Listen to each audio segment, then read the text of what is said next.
waaw man Dama moom suñu naataango journaliste la waaye bokk na ci. continuer jël ñi nga xam ne teewal nañ ci tey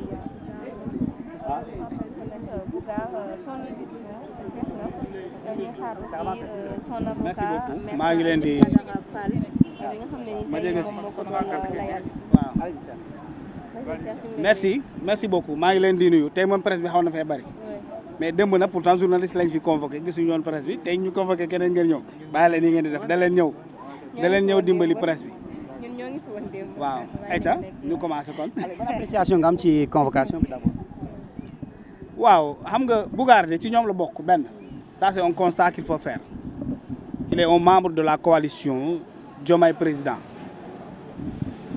bu gars yi di wut nguur gi ñun ñii defe naa amul kenn ku ko xamoon bu ñu faloo itam kenn xamuloon Bougane bu ñu dawalee ay weer kenn gisul Bougane mais bu ñu demee ba bàyyi gars yi commencé génn bëgg en tout cas minimiser la crédibilité de la fonction présidentielle ci la Bougane génn taxaw temm décider défendre le président de la République du Sénégal Bassirou Diomaye Faye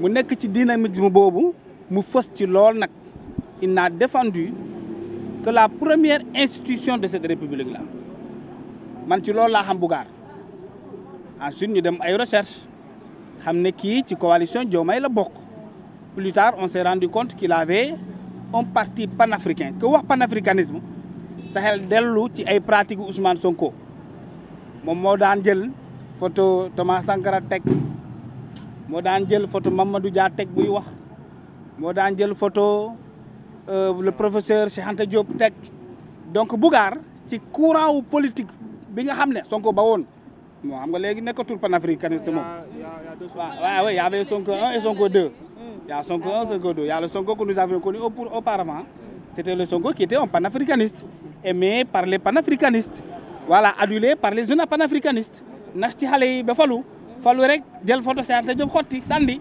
feeñatul en tout cas ci ay directam jël photo Mamadou Dia xotti teg ne il ne le cite plus dans ses références jël photo Thomas Sankara boobu sax xotti na ko feeñagul bàyyi leen loolu ñun ñëpp ñooy koy seetaan direct bi mu mujjee def di wax ak xale yi benn président Bassirou Diomaye Faye na ko bàyyi mu gouverner da ngeen gis photo Thomas Sankara gisu leen ko donc Bougane ci ñooñu la bokkul est-ce que li nga xam ne moo merloo panafricaniste du loolu moom merloo Bougane ba mu fas yéene tey défendre le président de la République Bassirou man nag président Bassirou Diomaye Faye laa waxal wax ji du gudd président bu la ñëpp baawee di soutenir Ousmane Sonko Bougane moo gën a di la soutenir loolu mooy dëgg ki la saaga bàyyi ma pare rek bàyyi ma rek waaw bàyyi ma rek ma wax la après di nga relancer damay wax ak président Bassirou Diomaye Faye son excellence président Bassirou Diomaye Faye moom moo am responsabilité de faire respecter l'article 1 de la Constitution qui préserve l'unité nationale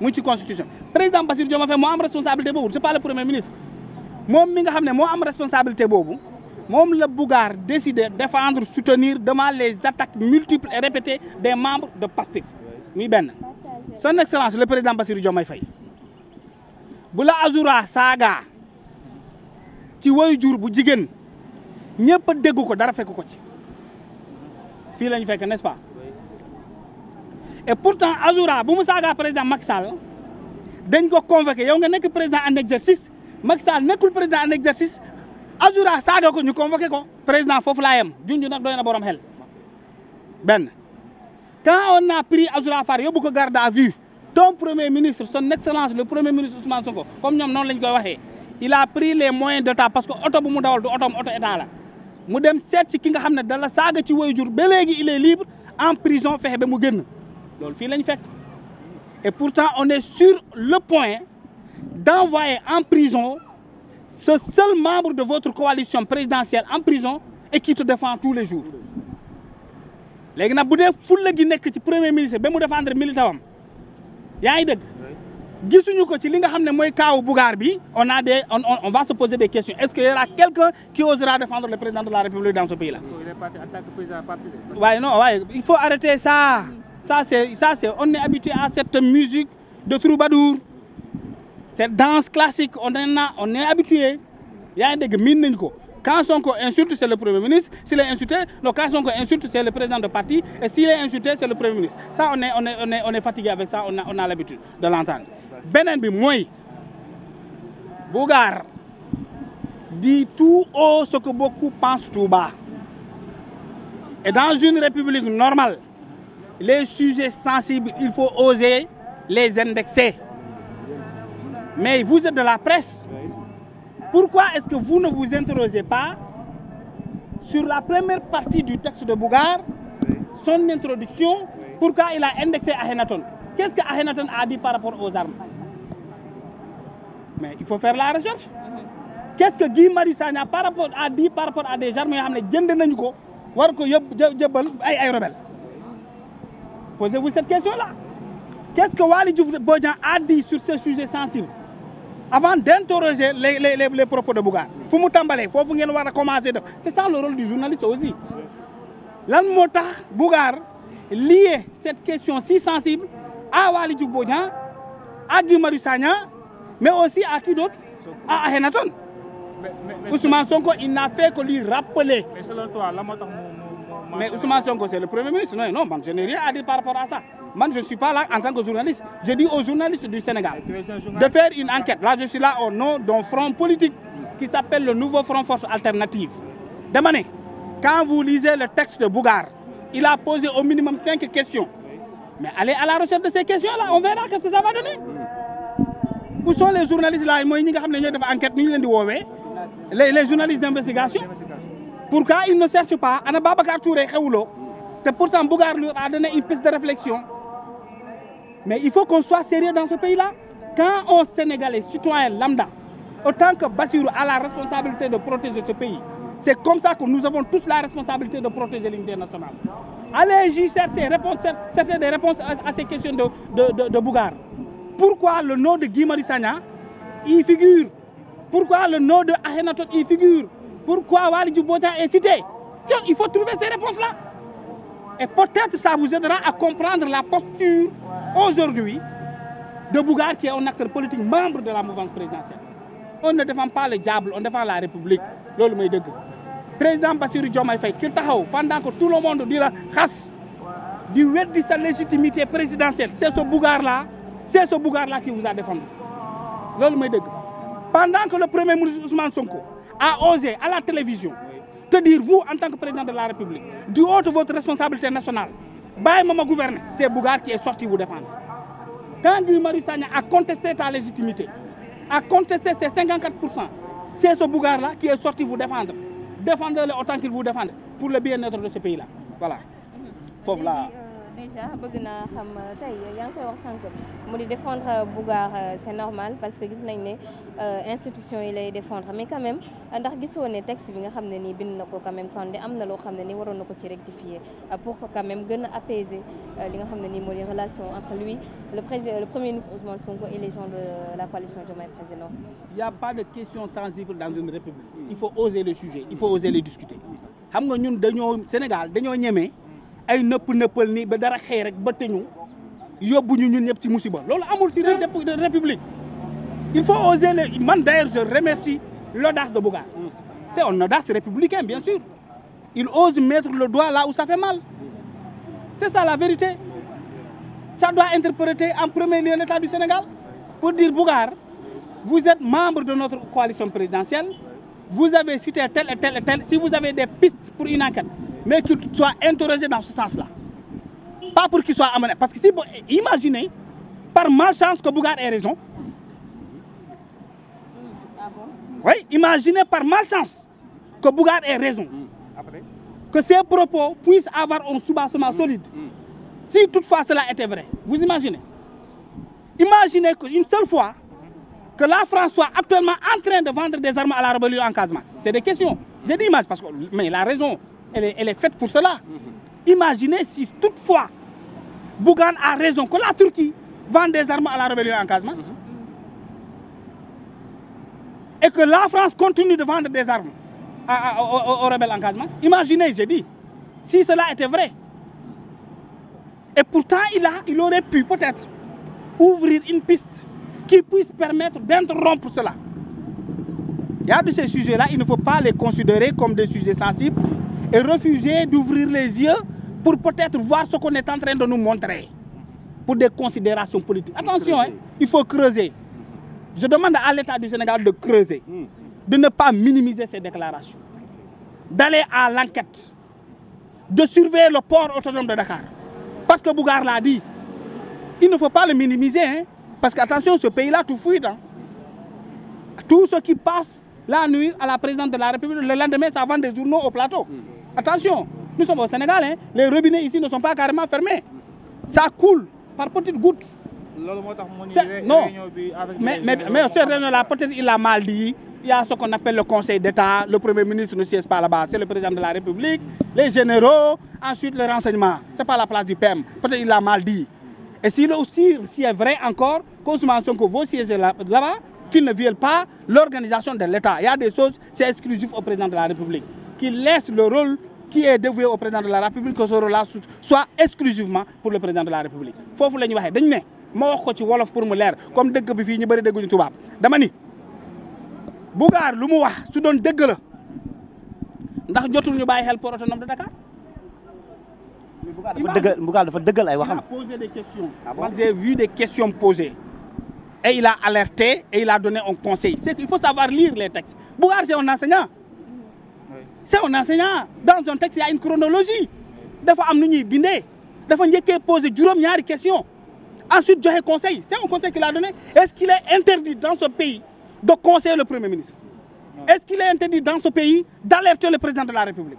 Est-ce qu'il est interdit dans ce pays de faire réfléchir le peuple pour le sensibiliser? Ce n'est pas interdit. Quel intérêt? Ma wax ko ci wala pour mu leer dama ni Bougane dafa poser ay questions nee na yow Guy Marius Sagna yow mii di Waly Diouf Bodian yow mii di Akhenaton balaa ngeen di wax ci mbirum économie xaw ma ay entrepreneur ndax xamoo leen dara ci mbiru armes yi nga xam ne day jaar ci port waaw dama ni léegi bu doon Bougar lu mu wax dëgg la laa wax ñun ñu nëppal ko te pourtant peut-être il est fort probable que lu mu wax mu doon dëgg gars yi continuer di jaay ay armes suñuy rebelle ndax xalaat ngeen loolu musiba bu mu war a mën a jur ci réew mi ndax ya ngeen di dégg fi may waxee su doon dëgg la est-ce que bu dee gii lu mu wax nu mu tudd Bougar lu mu wax dëgg la Turquie mu ngi jaay ay armes suñuy rebelle ay rebelle yi nekk ci réew mi ndax yaa ngi ni calculer conséquences yi loolu mën a andi ci réew mi au lieu que ngeen ñëw rek weddandoo lépp Sénégal ñëw rek weddandoo nguur gi ñëw weddi est-ce que jotul ñu prêter attention foofu nga xam ne armes yi war na fa mën a jaar parce que nag tout le monde sait que si le Sénégal est intéressé par les autres c'est parce que le Sénégal est un pays pont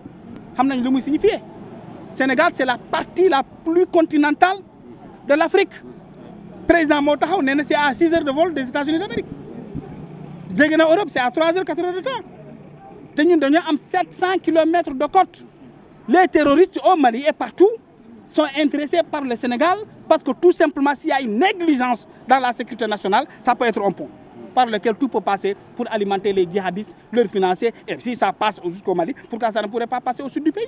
Nous avons une rébellion vieille de plus de 40 ans. C'est des questions qui doivent interpeller au lieu que état bi di tëb di dal di tiit di jaxasoo di jàppe dafa doon war a toog ne est-ce que kii lu muy wax nii yàpp mais qu'est-ce que disait Baudelaire? Baudelaire disait vous êtes professeur de lettres il a parlé des fleurs du mal. Vous voyez la contradiction des deux mots. Sur un mot mal formulé on peut y retrouver 1000 vérités. Sur une phrase mal reformulée on peut y trouver 1000 vérités. Au lieu de mettre l'accent sur les phrases mal formulées de Bougar, pourquoi ne pas mettre l'accent sur les vérités que pourraient contenir ces propos de Bougar? C'est ça la République. Une République n'est pas émotive. Une République ne doit pas être excitée. Une République ne doit pas être sensationnelle. Merci. Une République doit être réfléchie. Foofu la ñuy woo état wu Sénégal tey bu ñu fi ñëwee Sambalaar andiwuñu fi ñun lu Bougar wax on le prend au premier degré. Et le NFA va mener des enquêtes. Ça, c'est sûr et certain. Nous allons essayer de voir quelle est la part de vérité dans ce contenu de Bougar. Parce que le rôle de NFA aussi, c'est de défendre cette République-là.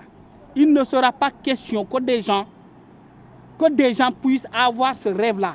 Parce que le Sénégal restera ce qu'il est, un peuple, un but et une foi, indivisible. kooku dafa am solo ba ci préambule bi lañ ko dugal maanaam le premier paragraphe de notre constitution qui nous lie tous maintenant bëgg a négliger fii ay nëppal mbir mi ba yàlla def ñaanuñu ko yàlla waxu Bougane mu doon dëgg mu jural lu jéye boo xam ne dinañu jëlaat encore ay 50 ans 40 ans pour mun ko faj ñaanuñu ko yàlla kon état bi moo am responsabilité protéger ce peuple protéger ce pays et protéger vraiment l'unité nationale. audition bi jeex na d'après suñu naataango bi nee na daanaka depuis 14 heures jeex na moom Bougane sànq wax na ki nga xamante moom mooy secrétaire am en lui disant que dafa signer seulement les PV et ñibbi këram mais moom il est confiant qu'il va rentrer. Oui, si on est dans une république normale, mais cette république normale a été bafouée depuis très longtemps. Djibi Ndiaye a été arrêté 1 mois de prison pour avoir dit que le procureur c'est le procureur de Pastef.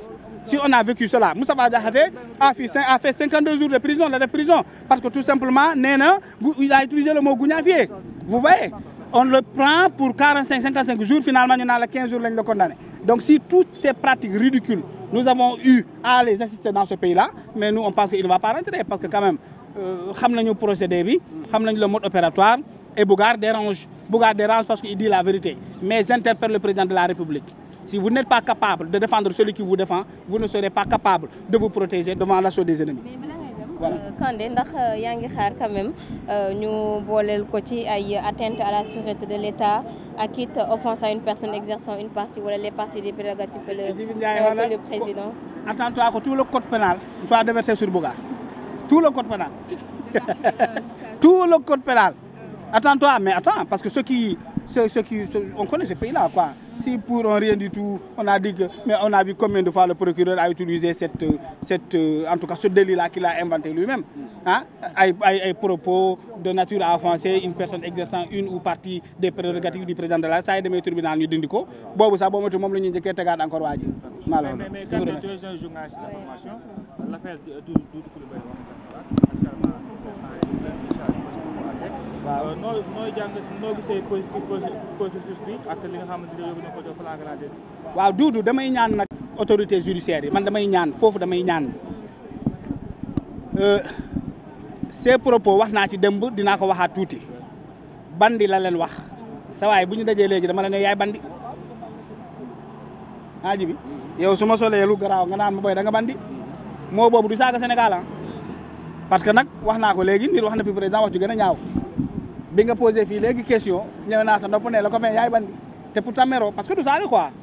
donc mooy sabal mënoon bandi. waaw mais loolu garaawul loolu wallaay garaawul arrêtez Doudou Coulibaly pour ces propos là pendant que Azoura Fall est encore libre c'est ridicule ma ne foofu dafa am loo xam ne bu xeebee ci réew kenn waratu jàpp nit ndax loolu Azoura saaga na président ba léegi dafa def ko te bandi premier ministre lañ ko wax ak keneen yaa ngi dégg. fii la seen waa ji attaqué Alassane Ouattara lu mu waxoon Alassane Ouattara moo gën a ñaaw Macky Sall en républicain a défendu nu mu tudd Birame Souleye il l'a défendu il a appelé la Côte d'Ivoire il a réglé une question diplomatique mais il n'a pas envoyé en prison c'est ça l'État doit savoir défendre ses citoyens pas les exposer parce que là ils exposent nu mu tudd Doudou Coulibaly ñoo ngi koy jaay Turquie il risque de le présenter comme un terroriste, comme quelqu'un qui insulte le président étranger. Alors que ce n'est pas ça qui devait être leur posture. Leur posture, c'était de défendre le citoyen. Parce que quand il s'agit de questions internationales, le Sénégal doit être uni. Si nous avons ci biir réew mi ñu dellu ci suñuy xeex suñuy xiiru ak mais nga jël sa doom di ko jébal Turquie boo motul li Coulibaly wax Turquie sax déggu ko woon mais ñoom ñoo koy aggravé yëkkati ko mu jëm kaw Turquie yëg ko questionné ko def ko un ennemi à la Turquie alors que jaru ko. Il ne fallait pas. Maintenant, l'autre, c'est la justice. Doudou, il est malade. Nous, on le connaît. Doudou, on va te parler de dossier médical. Nous, on va Doudou, presque. Il est diabétique de type A. Le gars, nous le connaissons tous. Il a du mal même à se déplacer. C'est un guerrier. Mais Doudou, malgré les difficultés de déplacement, malgré sa santé fragile. Donc, les magistrats qui auront ce dossier-là, vraiment par clémence, qu'on le laisse repartir chez lui. Pour le reste, c'est des questions d'humanité, c'est des questions politiques, c'est des questions de raison. Et je pense que devant la raison, vraiment la colère ne devrait pas triompher. Kanté, vous êtes un chroniqueur à la dernière question. Je suis membre du NFA nouveau Front Farba. ok plateau bi nga xamante ni moom la du defee émission bi plateau Public SN. da ngay dégg ñu ni ku fa toog rek dañ lay man de jàpp ma def naa fa temps bu yàgg jàppuñu ma ji bi def na fa temps bu yàgg jàppuñu ko peut-être c'est des faits de coïncidence parce que je sais que ceux qui sont là-bas c'est des professionnels. Maintenant c'est le pouvoir qui doit arrêter di singali ay Public SN taal sa téeméeri télévision topp Public SN di ko seetaan amul leen njëriñ xam nga la moo leen njëriñ gis naa Touba tey di woote tout de suite di woote ndimbal ci inondation tout de suite Touba ca kanam ils ont fait des sorties ils ont communiqué pour demander à l'État de venir le soutenir loolu mooy urgence bi waaye nguur goo xam ne seetaan télé rek duñu lijjanti dara ci réew mi voilà. nee na nguur goo xam ne seetaan télé rek. nguur goo xamante ni seetaan télé rek duñu lijjanti dara ci réew mi donc voilà comme ni ñu ko gisee émission yi rek jeex nañ donc xam naa certainement rek dañuy xaar annonce bi fan lay mujjee ndax dañu koy bàyyi